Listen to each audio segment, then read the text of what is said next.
Nationalised bank হলে একটু কম হবে, কিন্তু ন্যাশনালাইজড ব্যাংক থেকে লোন পাওয়া কঠিন, কিন্তু প্রাইভেট ব্যাংকে লোন পাওয়া সহজ, এগুলো সবই ঠিক আছে। তাকে পিপা ভাঙা হবে গো।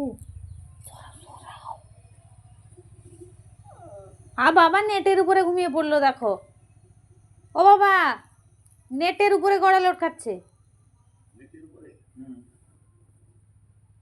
না ঘরে ঘরে ঘরে। হুম। ওই হ্যাঁ বদমাস, জলদি চলে এসেছি। ওই বদমাস এদিকে আয়। আয় আয়। চুলকাচ্ছে, এ ডেটলটা দিলে মনে হয় তারপরে চুলকায় নাকি বলো তো? ডেটল লাগানোর পরে কিরকির করে নি? ওই, দেখে আমার গা চুলকাচ্ছে। এই মাছিগুলো গায়ে বসলে কেমন একটা সুরসুরি লাগে। রাখলাম কাকিমা। ধরলে আর ছাড়তে ইচ্ছা করে না। ফরমালিন একটু স্প্রে করতে হবে, এত মাছি হচ্ছে। একটু ফরমালিন স্প্রে করে দিলে ভালো হতো না এইখানে।